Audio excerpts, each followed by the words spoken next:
Let's go into battle. I think we need to go beyond show me you know me, generic messages. The bigger job to be done is cold to warm. We're just being nice people. You do not need to wait 3 months to see if cold outreach is working. We don't recommend pitching at all. No, please don't do this, people. It doesn't have to be perfect. It could be a little bit edgy. I might put myself to sleep if I have to do that. Should I put on my Benji costume here, Lidia? Oh, hello. Yet another episode of C2C Central, Coach to Coach, where I have very honest and raw conversations, normally with coaches, but recently I want to include marketers or other professionals who can actually help coaches develop their business. And Jeremy, our guest today, is a very special guest because I've known him for many years, but I'm going to be very strict and brutal because I want this to be a battle. Okay, you're going to hear about, yes, I will introduce what the battle is going to be about. But first, I want to welcome Jeremy and I want to thank him for being here. Thank you, Jeremy. Thank you, Lidia. What has it been? Over 15 years now. Oh my God. Fun time. So let's go into battle. Yeah. Okay, well, first, I give you 2 minutes, like who you are, what you do, short history, 90 minutes. Oh, 90 seconds. Sorry, 90 seconds. I might put myself to sleep if I have to do that. Short history is from Australia. We met obviously when I moved to London to do our MBA. And at that time I was at Unilever. From Unilever, I went from being a marketing director where I was there for 14 years to starting up my own consultancy. Obviously, when you're having your own consultancy, you have to grow that thing. And so I got into sales and then realized how painful sales was. And so we then said, can we automate? The top part of sales is the most painful. As you go through the funnel, it gets more fun. But the first part, finding people, reaching out to them, following up, trying to get them on a call, it's very tedious. And so we automated that, grew our consultancy significantly, and then span out this AI solution which automates sales into a new business called Super Benji. Super Benji. Yeah, you have to say it with it. Super Benji. With excitement. Should I put on my Benji costume here? Yes. Yeah, of course. You don't have a toy, a stuffed one? I should have brought one. I'll send you one. Okay. Yeah, we've got these little plushies. They're very cool. What is Super Benji? What he does, or he does? I always use he. For now, let's go with he. So what Benji does is all the things that you and I do if you're trying to reach out to a new prospect. So the first thing, in fact, I mean, if you're on a device, just dial in superbenji.ai and there's a blue box on the screen, and you can drop your email in. And when you drop your email in, what Benji will be doing is exactly what he does every day for our clients. He looks up, who are you? Who's your company? Who would you be looking to sell to? He finds a company you could pitch to. In fact, when he works for you, not just a demo, he's finding 300 people that you could pitch to every month. He's finding the right person at that company. He's then listening to their podcasts, reading their blogs, checking them out in the news, doing some stalking on LinkedIn. He's doing a few Google searches, scraping their websites, trying to find a reason why that person would need your service. Whether that's coaching, consultancy, an agency, whatever it might be, a product, why do they need what you're going to pitch them? And then what he does is he does a little brainstorm with his doggy pals and comes up with a big idea you could pitch to them. And then at that point, you've got a prospect, a research on that prospect, and a big idea to pitch them. And then he combines all of that into a 4-step email and LinkedIn sequence and sends them out automatically. As soon as you get a reply, he stops, he hands it over to you, you pick up from that reply and move things onto a conversation. So right. He's doing exactly what you and I would do if we had all the time in the world to spend like a couple of hours researching each prospect. That's exactly what Benji's doing. Right. Did you say email or LinkedIn? I know both. Yeah, both. for each of those 300 people per month, he'll send an email, he'll send a connection request, he'll like and comment on their posts on LinkedIn, and then when they accept the connection request, he'll send a 4-step LinkedIn sequence as well. Right, right. Okay. Well, I love what he does, but let's forget that for a second. Okay. For the purpose of the battle, my battle is what I teach my clients, coaches, consultants, solopreneurs generally.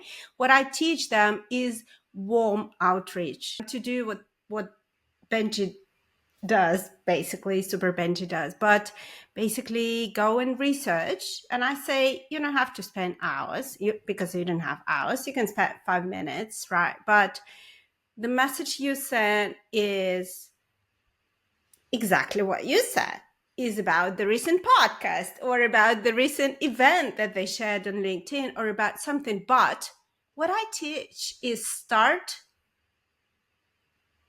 with a network, start with people like you, Jeremy. I contacted you because when I send you a message, there is, I wish to believe 100%, but it's not true, 90% possibility you reply to me because you know me. Yeah. So this is the battle I want to, and this is a little bit superficial because I think what you're offering is great, because I think at some point we reach the end of our warm network. We have to go cold, and that's where he become very handy. But for the purpose of the argument that I constructed, like, what is the argument back? Yeah, and I'm sure you have one. I think that's a great point, and I would agree with you. The problem is that you mentioned it in your question. We at some point exhaust our network. So that might be 2 weeks, 2 months, 2 years, but at some point sort of reach the end of, okay, our network is our network, and we need to go beyond that. And I know that was definitely my journey at CodeCubed. We went from, when I started the consultancy, I had a great network of Unilever friends who had moved to other companies, MBA friends, all of that sort of stuff. You sort of email those people. London Business School, friends, parents of children of your classmate, great network. And I estimate my network to be 3,000 people, and I think this is conservative estimate. So I have a great network. I'm sure you had the same, but at some point it ends. It ends. At some point it ends, and if you're doing coaching, that's a service that a lot of people can benefit from. If you're doing something more specific than that, then your network might finish sooner than that. Sooner than something that's more generally applicable. So it ends, and then at that point you have to do cold outreach. Now, I love what you said though. You don't want cold outreach to be cold. You want it to feel relational, and I think that's the key. There's a big movement at the moment, which is driven by companies like Apollo, for instance, which is this "show me you know me" type idea, and it sounds good. Tell me more. I don't know. Tell me more. So "show me you know me" is like, generally it finds something about that company, starts the email with this small sentence. We've all received these emails, by the way. Sure. Starts the email with like, Lidia, I see you do interesting coaching work. And then it goes into something totally irrelevant, like, do you need IT support? That would be outside. Bullshit. Yeah, we've seen that. Bullshit. Yeah. And you see it from a mile off. And I think we need to go beyond "show me you know me" generic messages to "show me you're relevant to me" and make it very specific. And that's exactly what thoroughly researched outreach does. And you can, as you said, you can do this manually. It's not rocket science. It is time consuming and tedious, but it's not rocket science. Right. No, lovely. Thank you. That's what I really envisaged from this conversation. You know what? It's interesting. When we started SuperBenji like just over a year ago, and it's early days for us, but we originally said we're going after warm to hot. So you've got loads of leads. You've reached out to lots of them. How do we reactivate them for you? And it's interesting. That was our original product. And then it turns out when we started asking for people, send through your list of leads and we'll reactivate them for you. they didn't have any. It's either poorly managed or didn't exist. But either way, they couldn't make that list available to us to help reactivate. And so what we then realized is actually the bigger job to be done is cold to warm. And it's Right. only now, like 12 months later, that we've opened up lots of conversations for people. Sometimes it's a direct fit and it goes into you know, a new client. And sometimes it's interesting, but not quite the right timing. And so what we're then doing is taking all of those leads and then reactivating them for people. And the way we Yeah. do that, which might be helpful for your listeners, is we're just being nice people. Right. So we're not trying. Human. We're You're being trying to be human. human. Yeah, I know. One of our clients said, Benji makes my salespeople, Benji's an AI tool, makes my salespeople more human than they are. And I think that's Yeah, if kind of they're using scripts for, all the way, all the funnel, starting from the outreach to the sales call, if they're using scripts, they sound like a robot. That's what I sounds say. very robotic. And if you're not following the script, it's actually very tedious to write bespoke emails, which are the only ones that get read, by the way. But Yep. it's tedious. So yeah, exactly. And I know from my experience, like CodeCube, the most effective biz dev email I ever sent was just a very nice happy Christmas email at the end of the year. Hope you have a great time with your family.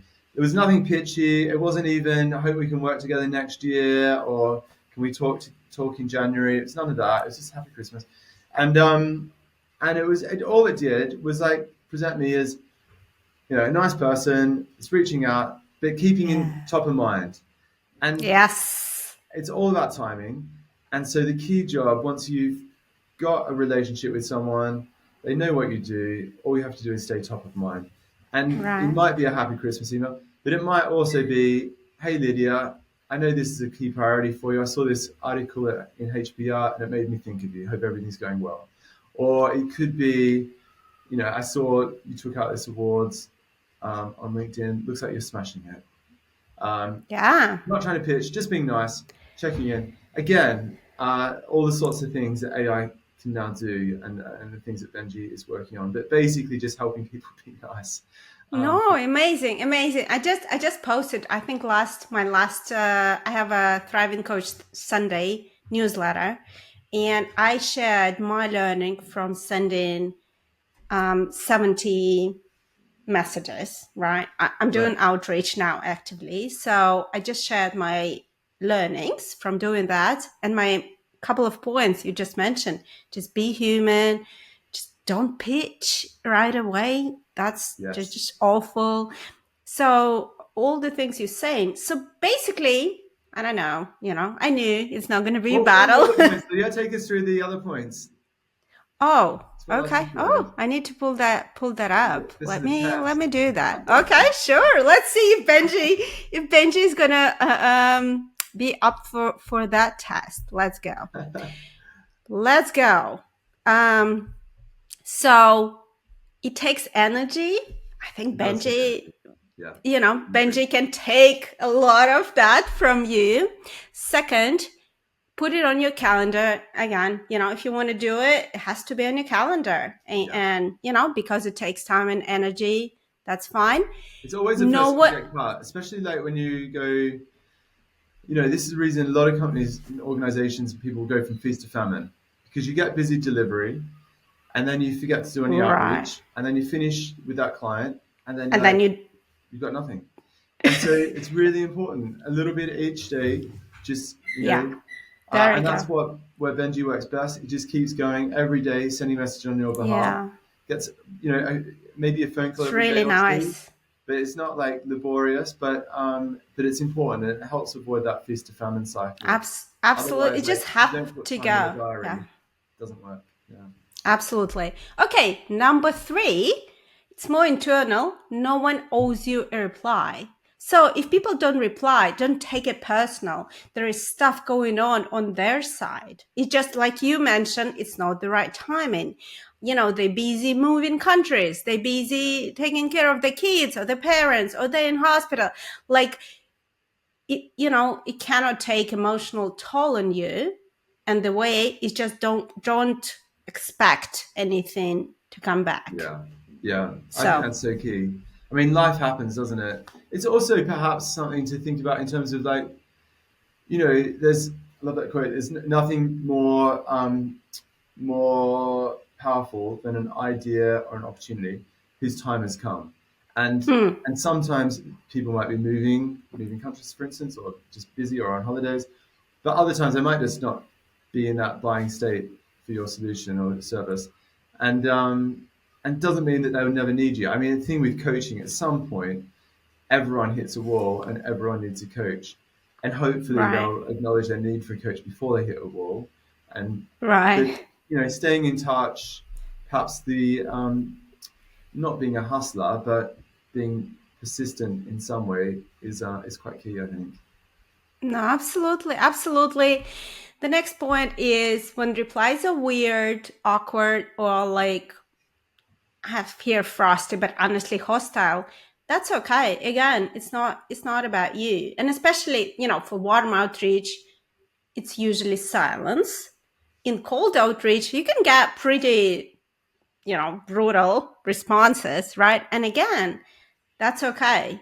I don't know. You can, yeah. I think the one thing I would say to that is, yeah, I mean, don't take it personally, but also perhaps reflect a little bit on the messaging and look at how you can avoid that. So if you are getting hostile responses, it's probably because you've got a hostile pitch. Okay. And so the tone that you use will often be amplified back to you. So Right. it might be a good reason to reflect on the messaging and come back to the first point that you made. Absolutely. How do you bring value to a relationship? Absolutely.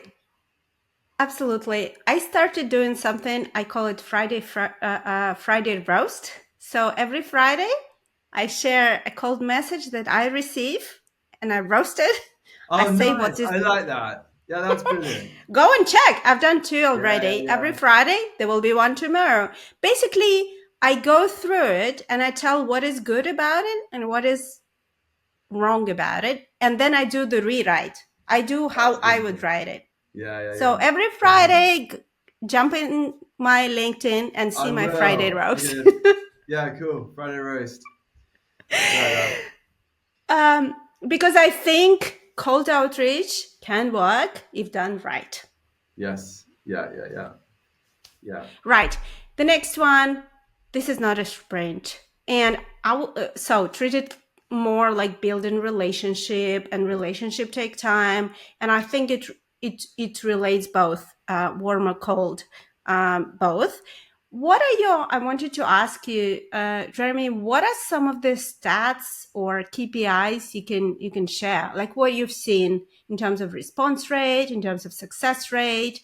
I'm sure our listeners would love to hear those. Yeah. So I would say sales is not a sprint, but cold outreach can be. So if you're not getting a reply within the first few days of sending out a message, it's probably not a good campaign. So um, you do not need to wait 3 months to see if cold outreach is working. 3 days, perhaps even 1 day, is more than enough time, depending on the volume you're sending out. So um, we we actually, every time we launch a campaign, we review it very closely. If we're not getting good response in the first few days, we actually stop, rewrite the whole thing, and relaunch it. So yeah, some of our competitors will say, no, you need to commit to a year. It sort of takes 3 months to learn. And I mean, it does improve over 3 months. Don't get me wrong. We go from okay results in month 1 to good to great in month 1, 2, and 3. But if you're not getting anything in the first few days, there's no point waiting for the first month. You're probably not going to get much in the first month. So what are some of the numbers that people can look at? Yeah, so if you use a spammy templated type tool and message, you generally get... I hope I don't have those listeners, Jeremy. I really hope they're not listening to my show. It's really tempting because it's very easy. You write one message, you change the name, perhaps a company name if No, you're lucky, please don't etc. do this, Please don't do people. it. Please don't do this. It's one of the things we're really going to war against because it clogs our inboxes. It's very impersonal, and Yeah, it actually is responsible for a huge amount of the internet's of environmental impact. yeah, But it's also just personal hustle. yeah, Hassle. So if you're sending out to like 300 a day, for instance, and I've heard much bigger numbers than that, and generally they would get less than 0.5% reply. oh my god. So you might get one or two replies off the back of that. Mm, That's 298 people that you just clogged up their inbox. yeah, And if you start to think about what's the personal tax and the personal impact on that, on those 200 people, and multiply yeah. that, it's a lot. There is a term, insulin resistance. I think this type of messages create pitch resistance or email resistance. I Yeah, think if you're doing that, you're just contributing to the overall resistance to any message. You become more and more cynical. You become more and more like, oh my God, it's just another message. I'm not even going to open it. yeah. So please don't do that. Please don't do that. In fact, the reply rates are dropping off a cliff, and the reason for that is primarily Google and Microsoft are just sending those messages straight to spam folders.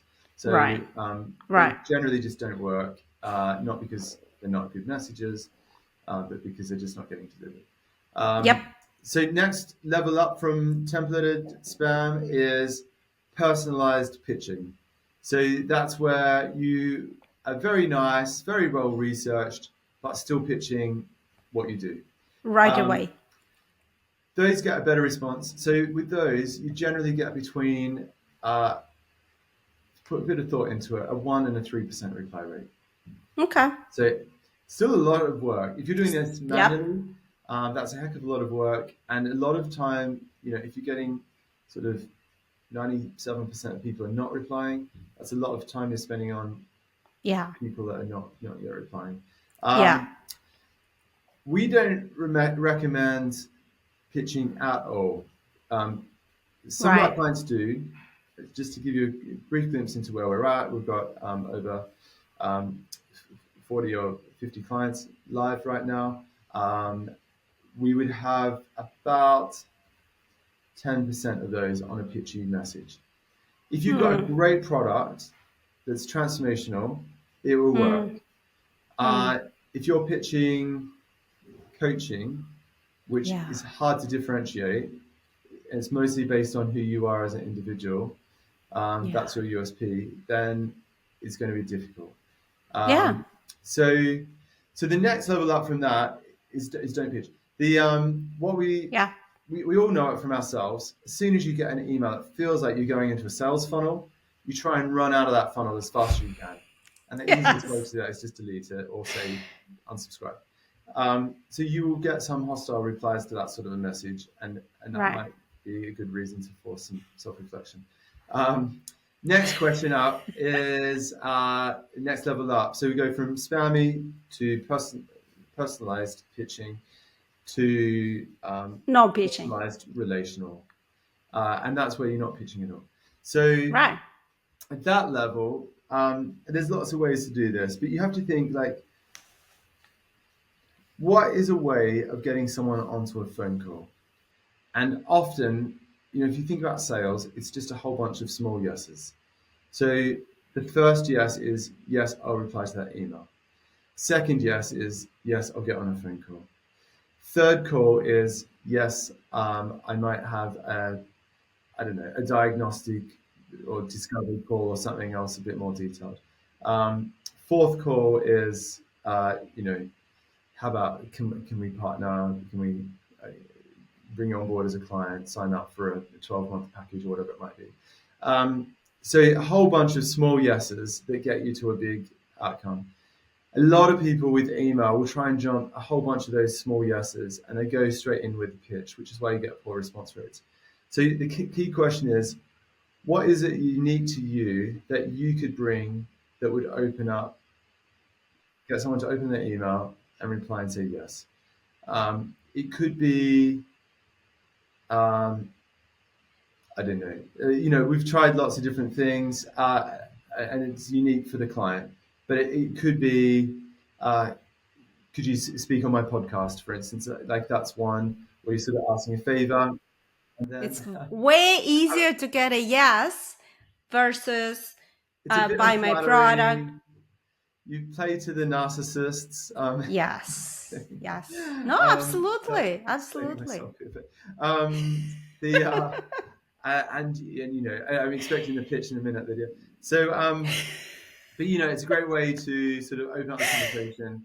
You can often have a pre-podcast conversation with them, which might help to work out, do you actually want to do a podcast with them or not? So there's lots of different things. Like, just have a think. What can you do, offer, invite them to, where you're not trying to pitch? And what I'm not talking about here is emails like, we've created a white paper, would you like me to send it to you? Or No. we're doing a webinar, would you like to join? No. Those feel like you're going into a sales funnel. So what can you bring to that relationship that is genuinely relational, and we'll get someone to reply? That's the question that you have to answer. So you love it. Totally agree. So still waiting for the numbers. What are some of the greatest numbers you've seen? We've talked about the first one, the second one. Now, these type of messages, what are some of the best, or you can give the range numbers you've seen in terms of response rate? Yeah. We do a lot of these messages. So the range is generally between 5 and 30%. 30 is great. 30 is amazing. Great. And even, if you've got AI doing it, 5 is pretty good as well. Sure. So, so off the back of the most I've seen would be just over 100 out of 300 people replying. Right. So what's that? Just over 30%. Wow. Which is amazing. A lot of the time, average would be more like 20%. Sure. And it's still good. It's still super. Amazing. And anything from 10 to 20 should be like something to aim for. So it's definitely not 100%. It's not the 99 or 90% that you talked about in terms of reaching out to warm contacts and people that are familiar with you. But in terms of cold leads, well-researched, relational approach, it's amazing. The other thing to think about is like, especially in coaching, you want to be working with nice people. So if you go in, clients sort of make or break your day. So you don't just want work, you want good work. And if you go into outreach with a very pitchy tone, you're going to get people that are very transactional and pitchy responding. If you go in with something that's much more relational and friendlier, you probably get people that are open to a relationship and are a bit friendlier. And it's just a nicer way to build your client base. So it's not only better for reply rates, it's going to attract the right people as well. All right, moving on. My next point is it's not about the first message. It's all about the follow-up, the scheduling, the rescheduling. So, and again, that's where probably Super Benji is very helpful, because again, people don't reply, often not because they don't like it, they don't see it, is because they're busy right now, they're doing something.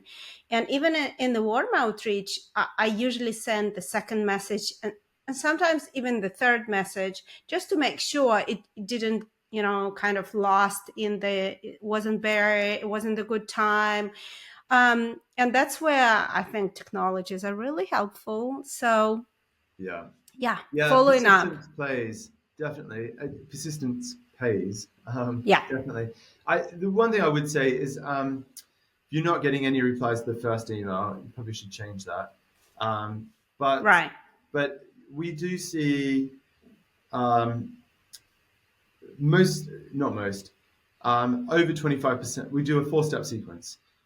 We do 4-step on email, 4-step on LinkedIn, and then we have likes and comments on LinkedIn. So actually, over the course of a month, there's up to 18 different touch points that one-on-one with each of the 300 prospects. So Right. from their perspective, if Lydia was if Benji was Super Benji was working for Lydia, people would really feel like Lydia's being very intentional in reaching out to them, that she's got something important that she's researched and is relevant to them, and then they would generally reciprocate with a reply. Now, Yeah. what we do see is, although you should get replies on your first email, some replies on your first email, we do see over 25% of replies come on the first email. So if you're getting none, then that's why you want to rework it. Then just over 30 come on the second, and then 20 on the third, and then the rest come through on the fourth. So it's not it's by no means sort of like, everything happens on the first email, but also it's not all that happens on the last one, thankfully, as well. You don't have to wait for 4 weeks or however long that sequence might take. No, no, absolutely. But basically, because it's, Benji is AI, so, there is no feeling, right? But with human to human, warm outreach, if you do it but manually, when you send message, you start, and there is no reply, you start creating these stories like about, how they judge you, was it the wrong message, or you start creating a story. And what I'm saying, don't create a story, just follow up. And I follow up with the humor, usually on the second, maybe not, but on the third, I'll say, if you hate me, just say so. And basically what what I tell my clients is, unless they told you specifically, stop sending me messages, keep sending reminders. Because again, maybe they took the sabbatical for a year and they just don't see messages on LinkedIn, and you keep sending them messages on LinkedIn. It has nothing to do with you. So keep sending those reminders until they told you to stop sending them. And again, because it's human to human, is they have to reply. In the automated world, is basically they unsubscribe, you understand, or whatever, they block you or whatever. But yeah, don't create those stories. It's easy for Benji. It's harder for humans. Yeah, exactly. Yeah, don't take it personally. I think it's the key. Absolutely. Right. Okay, next one is probably don't apply again to Benji, because his AI. Don't bite off more than you can chew, because there is this follow-up, and because you need to schedule and reschedule. So there is a limit, again, because you have other things you need to do. Well, again, that's where you want to use some technology, either in tracking, not either, actually in tracking who you need to follow up today, what, and using some sort of a technology helping you do that, because honestly, it's very laborious. It takes time and energy and stuff like that. The next one, I think we discussed already, detached from outcomes. Again, if you're using AI, it's easy. Next one, find a way that works for you. I was talking to some people. I send messages to some people. They reply with voice notes. Now, I don't like voice notes, I but find it annoying. You're like, put the headphones in and listen to it. But honestly, I listen to them because I'm like, well, that means they're not using AI. That means it's them personally recording something for me. And I know people use it as a kind of, way to stand out. Memes. I sometimes, when people don't reply to me, I send a reminder, another reminder. The next one, I send a meme or a funny picture, or a GIF or a GIF. So experiment. And again, I don't know if you guys use this, but I think sometimes when I received a number of messages and then I received something funny, there is a better chance I actually respond. I think that's key. I think like keeping it human, which is often humorous, is key. And at the end of the day, people, we love interacting and engaging with each other. So keeping it human is absolutely key, and finding what works uniquely for you as well. There's also different mediums. It's not all about email or LinkedIn. With Super Benji, we're taking all of the research that Benji does. We can put that into handwritten letters. So literally like a letter with a pen on paper that's in an envelope with a stamp and handwritten address, that's sent through the mail. So they have obviously fantastic open rates, and assuming the messaging is good, also good reply rates. The message is written by a robot, but it's a robot holding a pen on paper. So it's all very scalable. Yeah, it is cool. Yeah, I mean, you have a go with voice. I don't think AI voice is very good yet. You can Yeah. tell that it's AI, and I think either the technology has to improve to the point where it's hard to distinguish between human Mm. and AI, or we need to get more comfortable with talking to AI bots. But I don't think that's quite there yet. But definitely, a human approach can help. The Yeah. other thing that I like, which we also have a partnership with someone who does lumpy mail. So that's when you send, I don't know, a coconut through the letterbox and you say, "You're a tough nut to crack. I've been trying to get in touch with you." Nice. Sends a message, often gets a reply.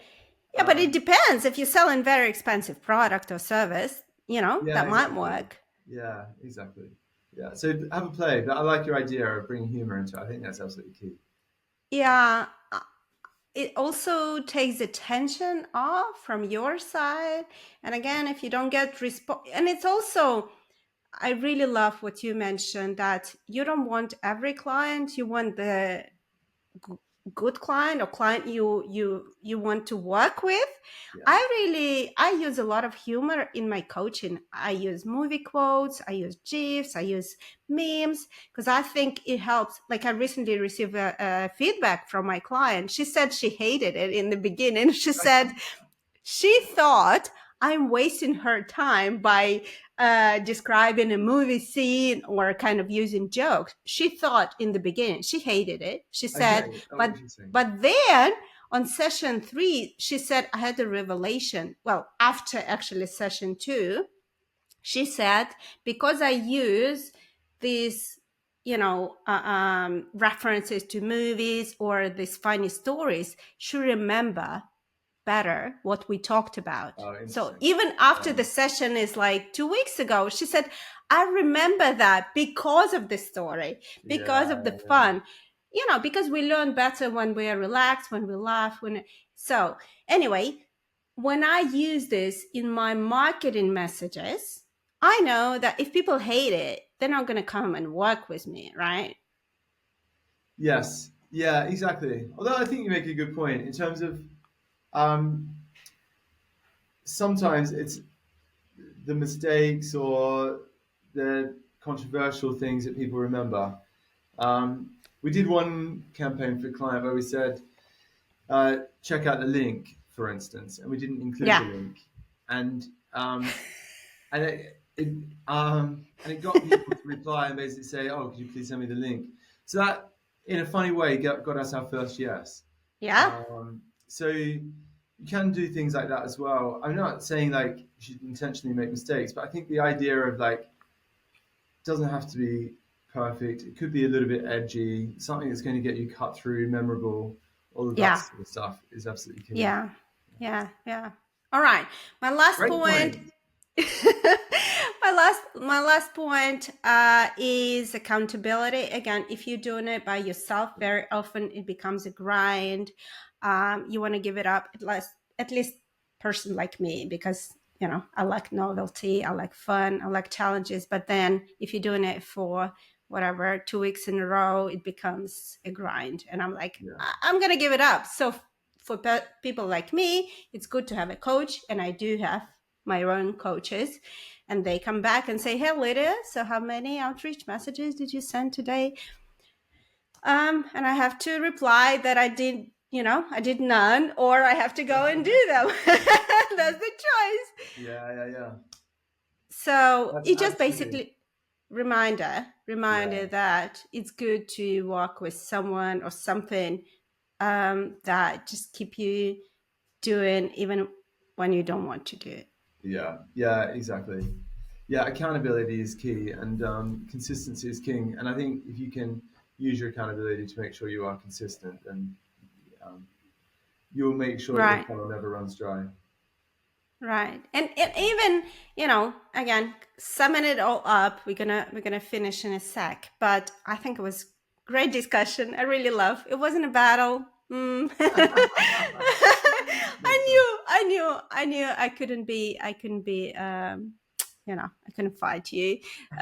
You're too nice, and we have a too good relationship to fight. But I think it all I think it didn't work. Like, listening to your responses, I think it would work together very well. I think one can strengthen the other, and I don't know, I think the reply, I can make yours better, and you can make mine's better. So Yeah, it feels like it yeah, can work together so well. I really like your approach. I think you go in the humanness way is really good, but saving a lot of time and a lot of energy, which is very limited. So yeah. you know Thank you, Lydia. Yeah, well, hopefully we're taking the pain out of work, or out of sales at least.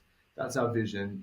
Sales can be a lot of fun. As soon as you get on a call with someone, you're meeting them, you're understanding their pain points, you're exploring opportunities to work together yeah, and support them. That's where it gets quite fun. Doing the yeah, outreach, I mean, you do need accountability if you're doing it yourself. The other thing I'd say is, like, use your coach to feedback on your outreach.